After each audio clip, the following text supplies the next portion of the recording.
Estimados alumnos, ¿cómo están? Nuevamente reciban mis saludos. Quien se dirige a ustedes es el doctor Jesús Alonso Ronquillo, docente de la Escuela de Medicina de la Universidad Privada San Juan Bautista. Continuamos con la tercera parte de el saber didáctico correspondiente al curso de didáctica universitaria, correspondiente al primer módulo de nuestro curso virtual. Muy bien, en esta parte vamos a hablar de manera rápida y práctica acerca de diseño y planeamiento didáctico. Muy bien, planear implica las siguientes palabras: prever, organizar y anticiparnos a determinado hecho. ¿Con qué objetivo? Para el logro de determinada meta, de determinado objetivo. Y el planeamiento puede ser de tipo educativo, curricular y didáctico. Incluso estos tres están íntimamente relacionados. El planeamiento educativo lo que busca es desarrollo general del sistema o institución. El planeamiento curricular, diseño de planes y programas. Y el planeamiento didáctico, diseño de unidades, diseño de planes de clase y diseño de adaptaciones. ¿Qué es el planeamiento didáctico?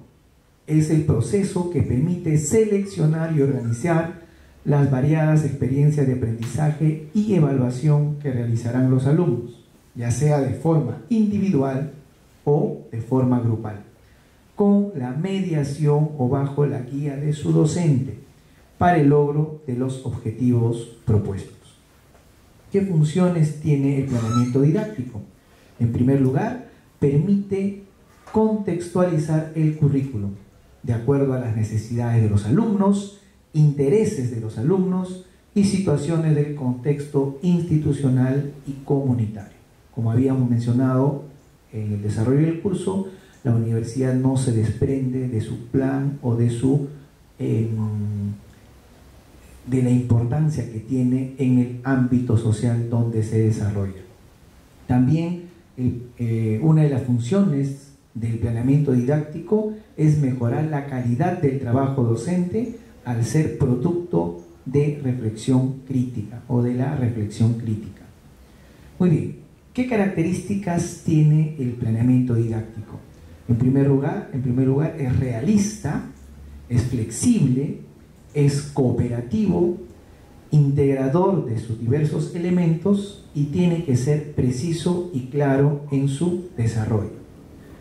Criterios de elaboración de planes didácticos: el criterio de continuidad, secuencia, en este caso una secuencia lógica y psicológica, tiene que haber integración y reiteración de contenidos.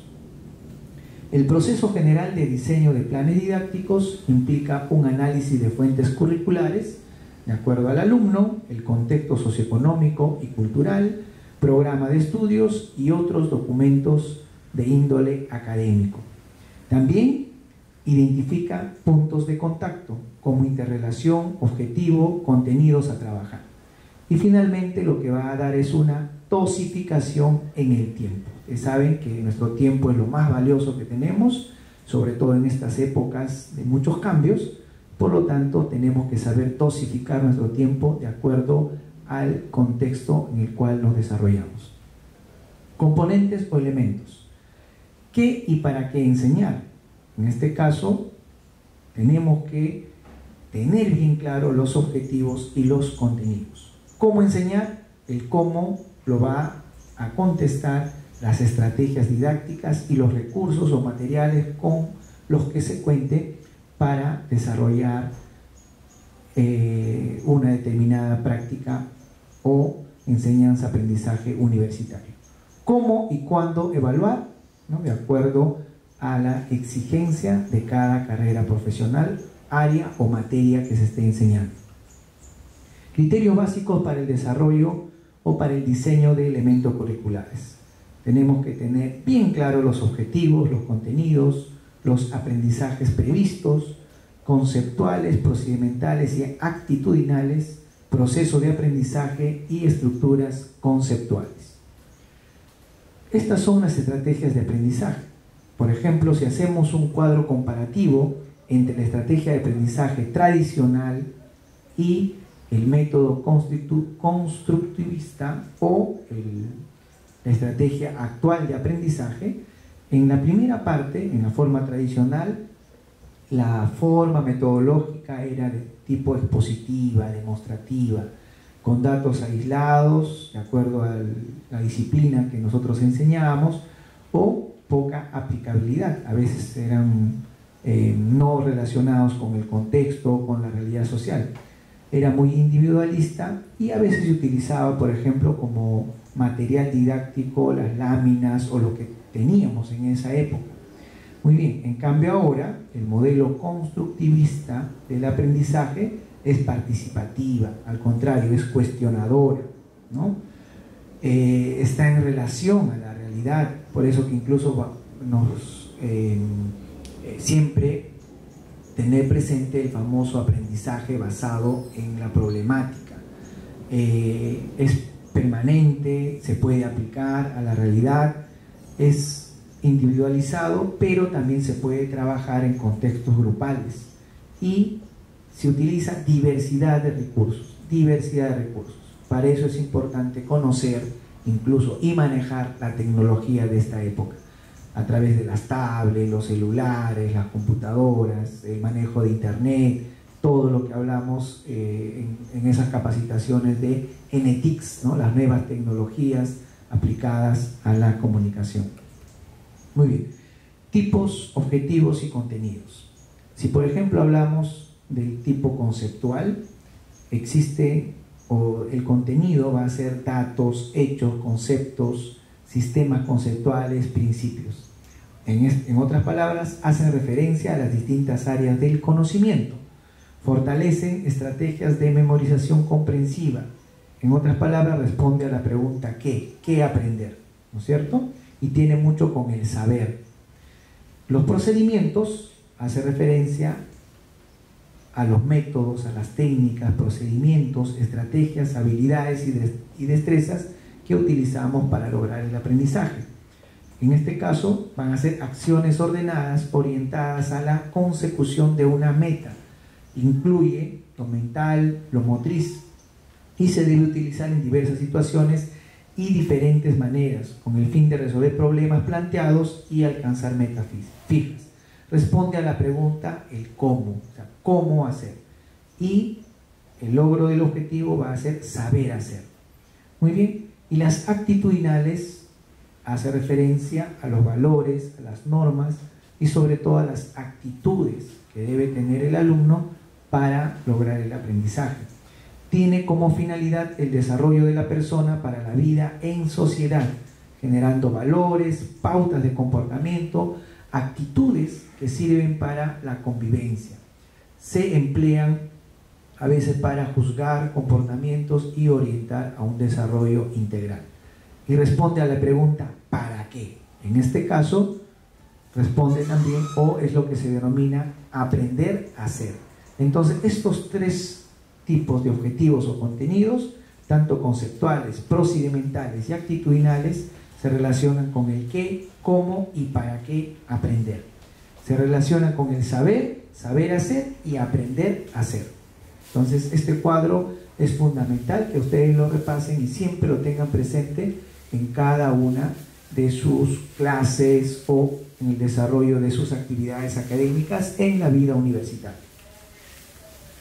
Si le hacemos una comparación entre los contenidos de años pasados, por ejemplo, en la década del 80, 90, ¿no es cierto? En esa época se enseñaban programas por temas, donde había abundante contenido, abundante información, en este caso de los libros, y todavía estaba entrando la era moderna con las tecnologías, las primeras computadoras, ¿no? Y se relacionaba mucho con lo cognitivo y no seleccionado los temas. Las estrategias metodológicas de esa época, ¿no es cierto?, que algunas todavía se utilizan, sobre todo en las zonas rurales o en algunos colegios, ¿no? Pero ya en la universidad esto ha cambiado definitivamente con el avance tecnológico. Entonces, en esa época, las estrategias metodológicas implicaban las exposiciones, el dictado, ¿no? Donde el alumno tenía que escribir lo que el docente dictaba, las famosas clases magistrales, seminarios, asignaciones o tareas, talleres, o los famosos trabajos monográficos. Esto del todo no ha cambiado, sino que se ha modificado, se ha adaptado al avance tecnológico sobre todo. Entonces, ¿cuáles son las estrategias metodológicas para este año 2019 en adelante, o ya se vienen aplicando incluso del año pasado, donde se da más énfasis al desarrollo de proyectos para que después se realicen las tesis y así se aporta a la sociedad? Estudio de casos, debates, continúan, por ejemplo, los seminarios, talleres, pero en este caso netamente realizados por los alumnos, y el docente está como guía, supervisa o en todo caso da sus sugerencias con el aporte básicamente de su experiencia. Visitas interdisciplinarias, el famoso ABP, ¿no? Que incluso hay un curso solamente para hablar de ABP, que es el aprendizaje basado en problemas. La comprensión lectora es otra estrategia metodológica.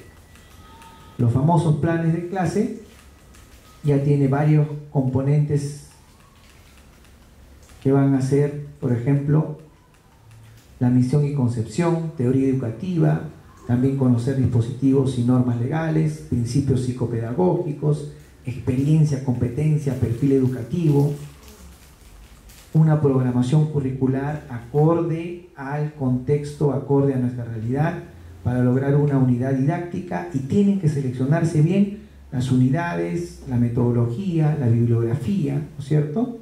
El nombre de las unidades, competencias, elaboración del objetivo, selección de contenidos y una estrategia metodológica, sobre todo las creativas, y una evaluación acorde al avance.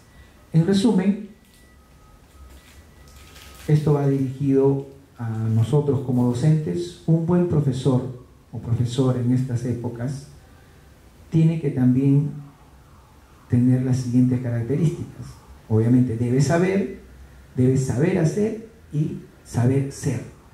El saber significa evaluar con justicia y coherencia, organizar bien los contenidos de los temas que va a enseñar, explicar con claridad. En otras palabras, hacerse entender, dejarse entender, que sus clases o sus sesiones sean motivadoras, ¿no?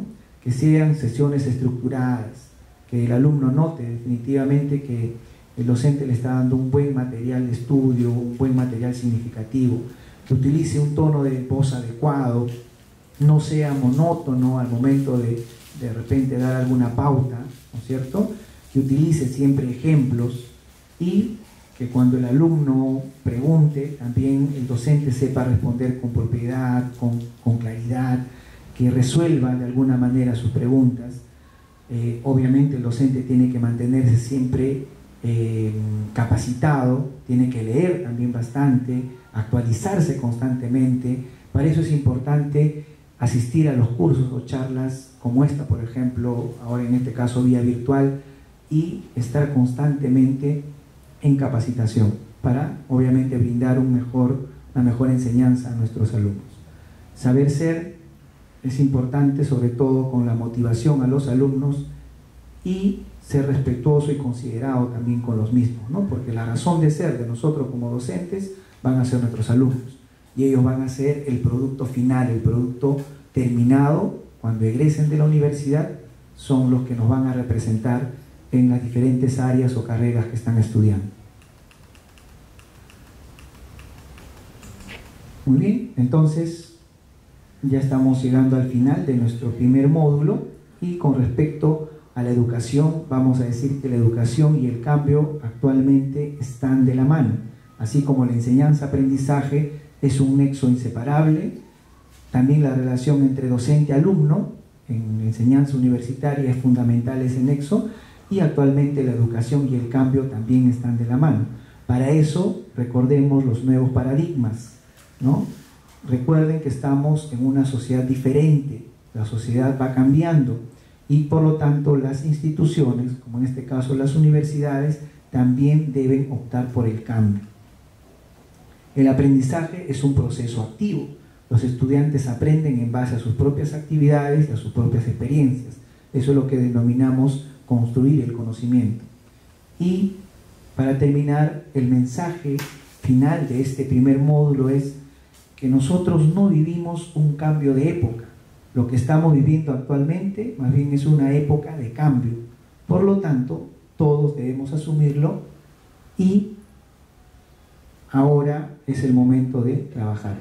Muchísimas gracias por su atención. Muy bien, al final de este módulo se le va a hacer llegar una tarea, ¿no?, en la cual vamos a evaluar también nosotros en este curso virtual si ustedes han estado atentos a cada una de las exposiciones, y las preguntas serán básicamente del contenido que ya hemos tratado en los diferentes puntos de este primer módulo. Muchísimas gracias por su atención.